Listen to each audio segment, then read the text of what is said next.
This is my mother's recipe box. She had lots of other recipes stuffed into cookbooks and mainly just in her head. She was an amazing cook. And this is a sign to me of all that beautiful creative cooking that she did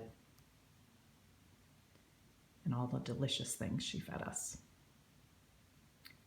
I'm thinking about how our recipes for life are a lot like our recipes for food. They change over time. We need new ones. We use different ingredients. We put them together in different ways. We use different sorts of pots and pans. And that's what we're doing with church now. We're cooking up new recipes, trying to figure out which ingredients we need to keep, which ones we need to change, how to use new utensils, new techniques, and still create something delicious and nutritious and spiritually filling.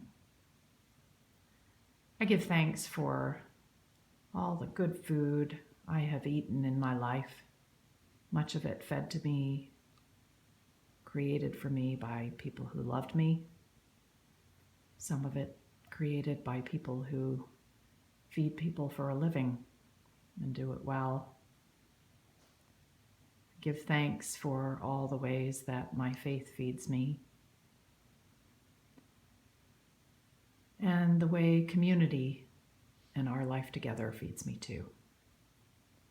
And I'm looking forward to when we're all back together again and we can recover some of our old recipes and maybe use some of our new ones too. Psalm number 9.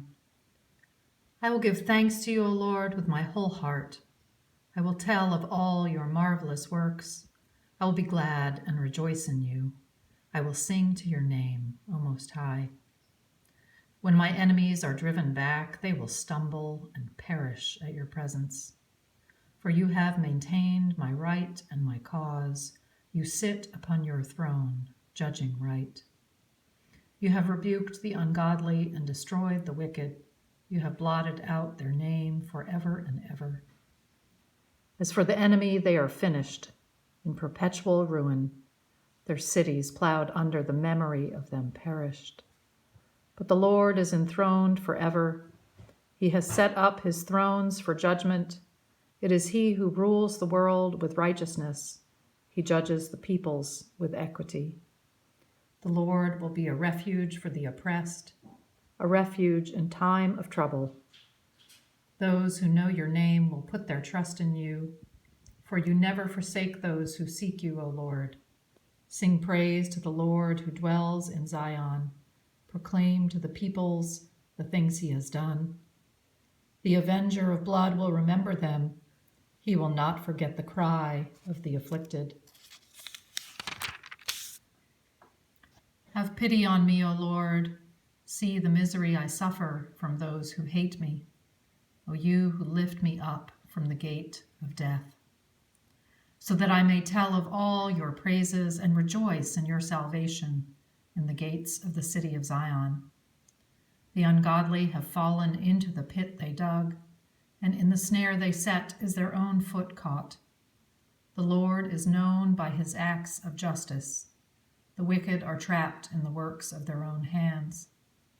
The wicked shall be given over to the grave, and also all the peoples that forget God. For the needy shall not always be forgotten, and the hope of the poor shall not perish forever. Rise up, O Lord, let not the ungodly have the upper hand. Let them be judged before you. Put fear upon them, O Lord. Let the ungodly know they are but mortal. The blessing of God Almighty, Creator, Redeemer, and Sustainer of us all, be among you and those you love, this day and always. Amen.